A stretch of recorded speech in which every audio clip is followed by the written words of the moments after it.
Selamat pagi, siang, sore, malam. Perkenalkan nama saya Zul Sidiki dari PM 22060 dan di sini saya akan menjelaskan mengenai tab PM3 dari Kemjar. Yang pertama, bagaimana landscape ancaman malware yang berkembang berdampak pada kompetensi baru bank keuangan dan tantangan spesifik apa yang dihadapi oleh BNI Financial Service.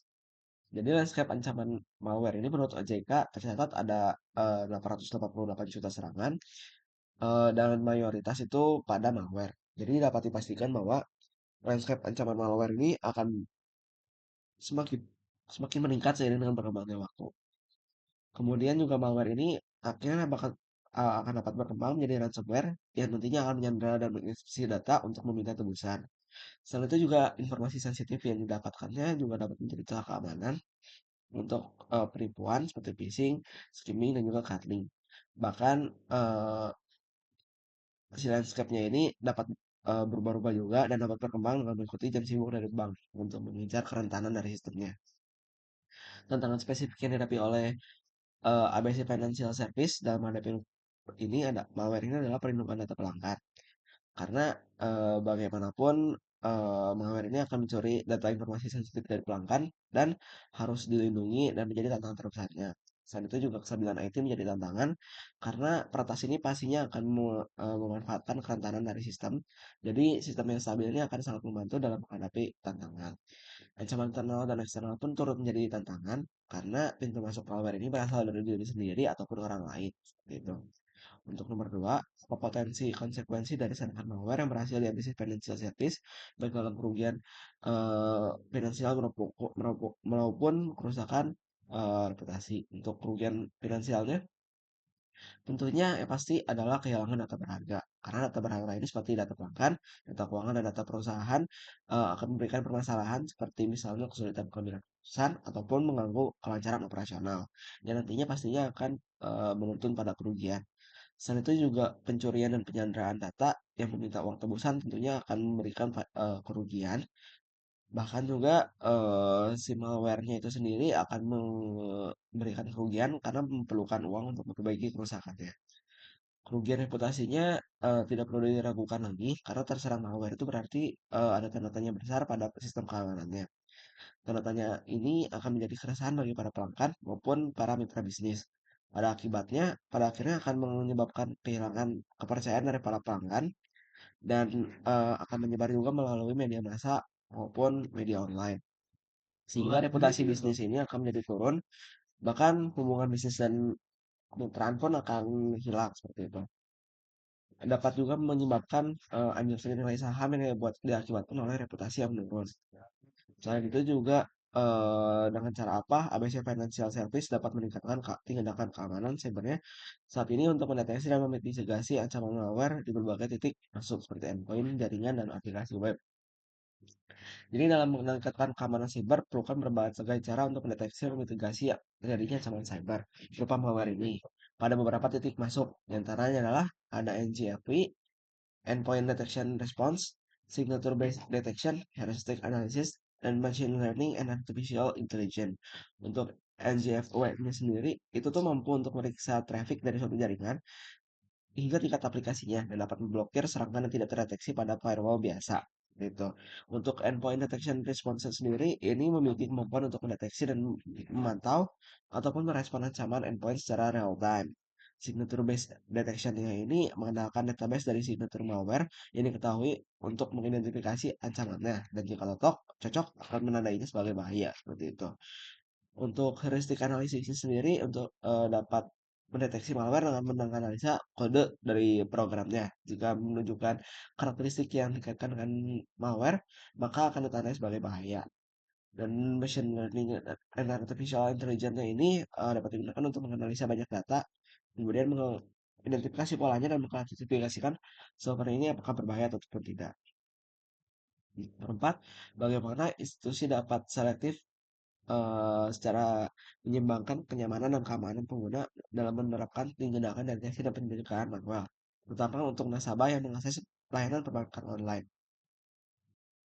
Jadi ada beberapa caranya untuk membuat keamanan yang kuat, namun juga nyaman, seperti misalnya end-to-point encryption dengan memastikan semua data yang transfernya itu antara pelanggan dan di server akan dienkripsi sehingga hanya penerima dan pembacanya saja yang dapat membaca dan membuka isi aksesnya gitu isinya. Untuk menghindari adanya penyadapan di tengah jalan. Ada juga authentication two factor atau multi factor ataupun biometrik. Nah, yaitu adalah lapisan yang ditambahkan setelah password, di mana perlu memverifikasi identitasnya dengan menggunakan dua atau lebih metode, seperti misalnya SMS, email, autentikasi lain, ataupun biometrik. Walaupun sebenarnya dapat melambat, cuman akan menawarkan keamanan yang lebih tinggi. Bahkan biometrik sendiri pun cenderung akan lebih mudah dibandingkan password karena hanya memerlukan sidik jari ataupun pengenalan wajah saja. SSO juga bisa menjadi salah satu solusinya karena hanya digunakan satu login tunggal saja untuk mengurangi resiko penggunaan ulang password di berbagai platform yang menjadi celah keamanan seperti itu.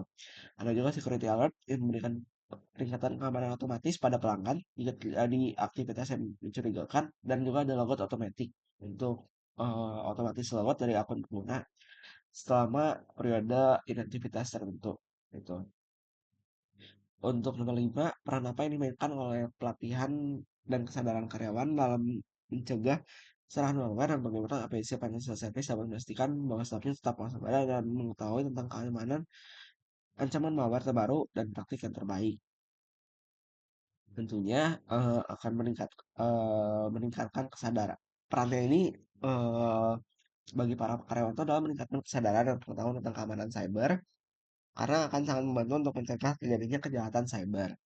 Memberikan keterampilan juga untuk menghindari kejahatan cyber untuk agar dapat belajar caranya mengidentifikasi serangan seperti misalnya phishing, malware, dan mengambil langkah-langkah untuk melindungi informasi penting dari perusahaan itu.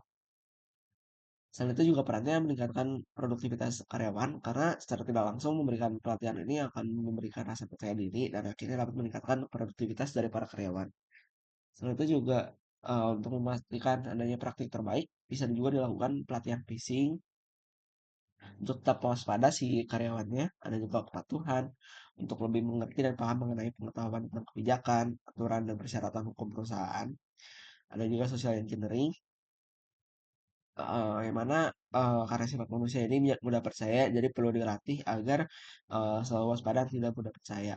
Pelatihan malware juga dapat dijadikan solusi karena dapat membuat karyawan itu lebih waspada terhadap kemungkinan jadinya penyebaran malware. Ada juga keamanan informasi di mana karyawan ini memiliki banyak sekali informasi penting dan tanpa tindakan pencegahan tepat, maka informasi itu dapat mudah diakses. Dan diambil oleh pihak yang tidak berwenang.